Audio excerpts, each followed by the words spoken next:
दरूद शरीफ पढ़ लीजिए, अल्लाहुम्मा सल्ली अला सय्यदना व मौलाना मुहम्मदिन व अला आलि सय्यदना मौलाना मुहम्मदिन व बारिक वसल्लम सलातन व सलामन अलैका या रसूलल्लाह सल्लल्लाहु तआला अलैहि वसल्लम। पैगाम मुस्तफ़ा कॉन्फ्रेंस है ये, यानी हमारे नबी का पैगाम क्या है उम्मत के नाम। बेशक हमारे नबी का पैगाम क्या है इस उम्मत के नाम। उस पैगाम में से चंद अहम मैसेज आपकी खिदमतों में सरकार सल्लल्लाहु अलैहि वसल्लम के पेश करने की जसारत करता हूँ। अल्लाह ताला मुझे हक बोलने और हम सबको हक पे अमल करने की तौफीक अता फरमाए। आमीन। तो हुजूर सल्लल्लाहु अलैहि वसल्लम का पहला पैगाम ये है कि अपने अखलाक बुलंद करो, अपने अखलाक बुलंद करो।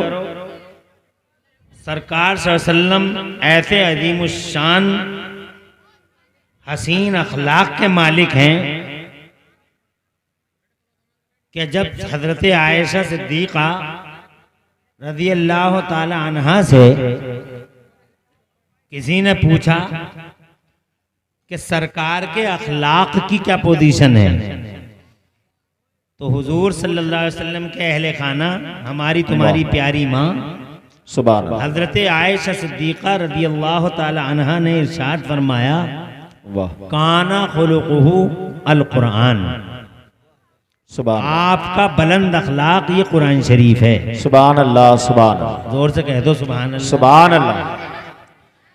आप पूरी दुनिया पर रहम फरमाते, मजलूमों का साथ देते हैं, गरीबों का साथ देते हैं, यतीमों के सरों पे हाथ रखते हैं और जनाब मानव समाज से इतना ज़्यादा प्यार फरमाते हैं, इतना ज़्यादा प्यार फरमाते हैं कि आज ये मानव समाज तुम्हारा जो इस वक्त लड़खड़ाया हुआ है, ये समाज अगर जिंदा भी है तो सिर्फ हमारे मुस्तफ़ा की वजह से जिंदा है, वरना इस पूरे समाज को जिंदा रहने का भी हक नहीं था। हमारे ये समाज है ये वाला जुआ खेलने वाला, शराब पीने वाला, नशे करने वाला, टूटने बन गई टूटने, ये टूटने वाला, ये जनाब वाला चुगलखोर समाज, ये बेहया बेशरम समाज, जहाँ नमाजें नहीं पढ़ी जाती, जहाँ रोज़े नहीं रखे जाते, जहाँ जनाब वाला मोरल वैल्यूज़ को पामाल किया जाता है, जहाँ छोटे बड़े की कदर नहीं है, जहाँ बीवी की वजह से माँ को मारा जाता है, बाप का कलेजा काटा जाता है, जहाँ जनाब वाला बड़े के बड़े और छोटे का कोई इम्तियाज नहीं है, जहाँ औरतें डांस करती हों, जहाँ गाना गाती हों औरतें, जहाँ पर्दों की धज्जियाँ बिखरती हों, जहाँ सैयदा तैयबा तायरा की रूह पाक को अजियत पहुँचती हो, जिनके बच्चे हर वक्त गिल्ली डंडों में हों, मोबाइलों के गेमों में हों, अजान और शायर इस्लामिया का जिन्हें पता ना हो, जिनके 60 70 साल के बुढ़े रोज़ाना सुबह ही सुबह रेजर लिए फिरते हों, दाढ़ी कल से जितनी निकली है वो भी चिकनी कराने के लिए, ये 60-70 साल के बुढ़े और इनकी बुढ़ियाँ जिनके मुंह में दांत ना हो और पेटों में आंतें भी कमज़ोर हो गई हों, वो बुढ़ियाँ इन बुढ़ों के पीछे क्रीमें लिए फिर रही हैं कि बिल्कुल चिकनी कर ले, बिल्कुल चिकनी करवा ले। तो जनाब वाला वो अपने चेहरों को, हालांकि उनके चेहरों पे इतने गड्ढे हैं कि उन गड्ढों को सीधा करने के लिए उन्हें कितनी बार ज़बान का और पंपों का सहारा लेना पड़ता है। तो जनाब वाला वो सुबह ही सुबह रेजर लिए फिर रहे हैं। जिस समाज में बुढ़े 70 साल के, 60 साल के अजान हो रही है और अजान मस्जिद के दरवाजे पे बुढ़े, मैं खुद आंखों का चश्मदीद गवाह हूँ, 60 साल के बुढ़े, 70 साल के बुढ़े जिस समाज में मस्जिद में अजान हो रही हो और मस्जिद के दरवाजे में बुढ़े बग्गी बाग खेल रहे हो बैठे हुए, कोई बुढ़ा बग्गी फंसाए पड़ा हो, कोई बुढ़ा बग्गे फंसाए पड़ा हो, इस समाज को जीने का क्या हक है। तो जनाबे वाला जिसके नौजवान हर वक्त गेमिंग में हैं, हर जनाबे वाला वो बेहयाई में हैं, बेशर्मी में हैं, जनाब वाला वो इस्लाम तक की हुर्मत को बेच खाने के फिराक में हैं, वो जनाब वाला जिनके नौजवान फटी हुई पैंटें पहनते हों, जिनके नौजवान सरों में यहूदियों ईसाइयों की तरह 3-3 मांगे 4-4 मांगे निकालते हों और नदियाँ की नदियाँ और नहरें की नहरें जारी कर लेते हों।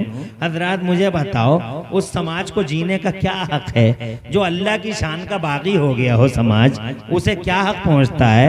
और जनाबे वाला वो समाज में रहने वाला एक वो कीड़ा और मकोड़ा जो नबी पाक की शान में गुस्ताखी करता हो, कभी नबी के इल्म को ललकारता हो, कभी मुस्तफ़ा के पावर पे सवालिया निशान मारता हो, कभी मुस्तफ़ा जान रहमत सल्लल्लाहु की जिंदगी पर वो जनाबे वाला जिंदगी पर क्वेश्चन मार्क लगाता हो, तो जिस समाज में ये सारे के सारे लोग हों उस समाज को जीने का हक है नहीं। क्योंकि हमने कुरान शरीफ पढ़ा है तो कुरान शरीफ में ये भी पढ़ा है हमने कि अल्लाह फरमाता है वकम मिन क़रियतिन अहलकनाहा फजाअहा बअसुना बयातन औ हुम क़ाइलून। अल्लाह फरमाता हमने कितनी ही बस्तियों को हलाक कर दिया, हमने तबाह ताराज कर दिया, और बेशक अल्लाह हलाक कर देता है। वो मुतकब्बिर है, वो क़हार है, कौन रोकेगा उसे? और कौन सी शक्ति उसके आड़े आएगी? सुपर पावर तो वही है, अजल से अब तक ओनली वन सुपर पावर। कौन रोकेगा अल्लाह को? तो अल्लाह फरमाता मैंने कौम मदीन को मार दिया, मैंने कौम समूद को तबाह कर दिया, मैंने कौम आद को तबाह कर दिया। जिब्राइल आए और कौम लूत की बस्तियों को उठा के ले गए, आसमान पे ले जाके पटक दिया और सारी जमीन पे जनाब वाला पटक दिया और पूरी की पूरी बस्ती चटक के रह गई और जनाब वाला शिराजे बिखर गए। मुझे बताओ कौन रोकेगा अल्लाह को? क्यों मारा मेरे मौला तूने इन बस्तियों को? तबाह क्यों कर दिया तूने इन सबको? अल्लाह इनके खानमा वीराने कैसे हो गए? तो जनाब वाला अल्लाह अज़्ज़ा वजल्ला का कुरान ही दूसरे मकाम पे फरमाता है कि ये कौमें इसलिए बर्बाद कर दी गई कि ये अल्लाह के नाफरमान थे, ये नाहंजार थे, ये अल्लाह के नाफरमान थे, इसलिए बर्बाद कर दिए गए। अब जनाबे वाला नाफरमान तो हम भी हैं, मगर शान से रह रहे हैं, शान से जी रहे हैं। पहले कच्चे घरों में रह रहे थे, अब पक्के मकानों में रह रहे हैं। अब तो जनाब टाइल लग रही है हर मकान में, कोटा स्टोन लग रहा है, इटली की टाइलें आ रही हैं, चिकने की जा रही हैं।